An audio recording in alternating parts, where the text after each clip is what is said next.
فوجیوں کا کام حکومتیں کرنا نہیں ہوتا، فوجیوں کا کام حفاظتیں کرنا ہوتا ہے۔ حکومتیں کرنا فوجیوں کا کام۔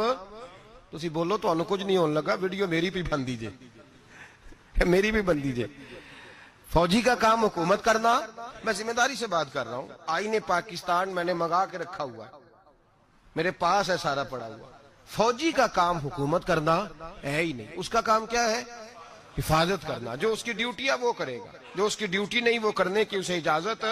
نقصان ہی تب ہوتا ہے جب وہ آدمی آ کے بیٹھ جاتا ہے جسے پتہ ہی نہیں یہ کام کیسے کرنا ہے، جو اس کا شعبہ ہی نہیں، معیار ہی نہیں، تو بڑی تباہی ہوتی ہے۔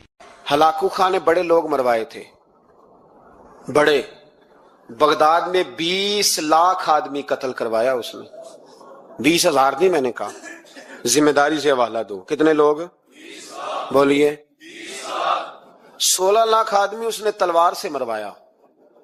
لوگوں نے نا زیر زمین تہ خانے کھودنے شروع کر دیے۔ 4 لاکھ آدمی تہ خانوں میں چھپ گیا اور چن چن کے مسلمان مارتا تھا۔ جب ہلاکو کو کسی نے بتایا نا 4 لاکھ بندے چھپ گئے، اس نے نہروں کے بند توڑوا دیے، دریاؤں کے بند توڑوا دیے، پانی زیر زمین چلا گیا۔ 4 لاکھ آدمی ڈوب کے مر گیا۔ 20 لاکھ آدمی مروایا۔ ایک دن ایک علاقے میں گھوم رہا تھا، لیمبو کھانے کا بڑا شوقین تھا۔ بازار میں گیا تو ایک لیمبو خریدا۔ اس نے دیکھا کہ بازار میں بوڑھے بچے جوان خریداری کر رہے ہیں، تو کہنے لگا ابھی بھی اتنے مسلمان زندہ ہیں، بناؤ ان کی لائنیں، قتل کرنا ہے۔ 3 لائنیں بن گئی۔ ایک بوڑھا آدمی بھی لائن میں آ گیا، لیمبو کھا رہا ہے، اس کو ہلکا ہلکا چوستا ہے، گھوڑے پہ بیٹھا ہے، قتل کرا رہا ہے لوگوں کو۔ ایک بابا جی پہلی صف میں تھے، جب پہلی صف قتل ہونے لگی، بابا جی پچھلی صف میں دوڑ کے ہو گئے۔ ہلاکو خان ہنس رہا ہے اس کو دیکھ کے۔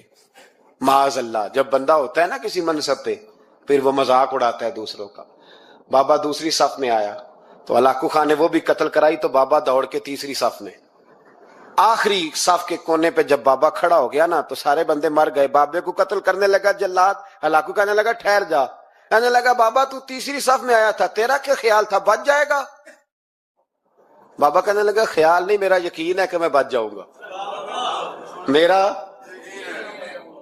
شرط یہ ہے کہ یقین ہو اندر، شرط یہ ہے کہ ہنس کے کہنے لگا ہلاکو خان کیسے؟ تو بابا کہنے لگا اگر اللہ چاہے تو بچ سکتا ہوں، اگر اللہ چاہے تو میں۔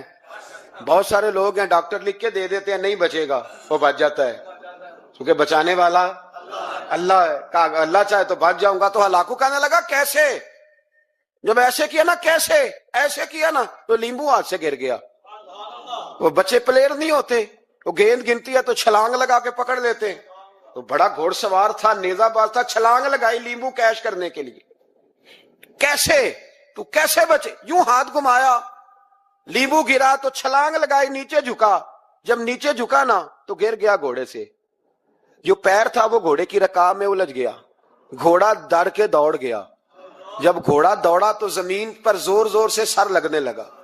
سپاہیوں کہتا دوڑو اس کو پکڑو۔ سپاہی بھی دوڑے پر گھوڑا قابو نہ آیا۔ گھوڑا اس وقت رکا جب نہ اس کا چہرہ پہچانا جاتا تھا، نہ آنکھیں سلامت تھی، نہ ناک سلامت تھی۔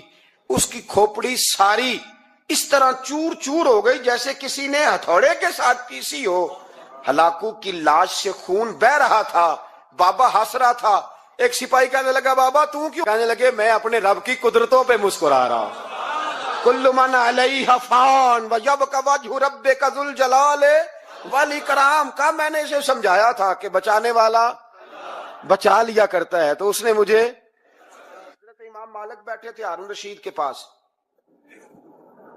سخت پیاس لگ گئی ہارون رشید کو، اتنی سخت گرمی پیاس۔ یہ روزہ کھول کے نا کوئی چیز نہ ہو، پانی ہو تھوڑا سا ٹھنڈا سادہ پانی، تو دل کرتا ہے سارے پی جائیں آج۔ حضرت مولا علی نے مثال دی ہے، شیر خدا نے۔ حضرت علی نے انوکھی بات کرتے، کہتے نا مجھے فلاں جان سے پیارا ہے، تو شیر تھے نا تو شیروں جیسی باتیں کرتے تھے۔ کسی نے پوچھا آپ کو نبی پاک صلی اللہ علیہ وسلم سے کتنا پیار ہے؟ تو فرمانے لگے سخت گرمی سخت پیاس میں جتنا بندے کو ٹھنڈے پانی سے پیار ہوتا ہے، مجھے اس سے بھی بڑھ کے اپنے نبی سے پیار ہے صلی اللہ۔ کیسی مثال عطا فرمائی۔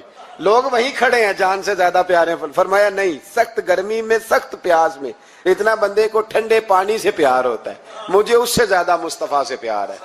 یہ مولا علی کا فرمان ہے۔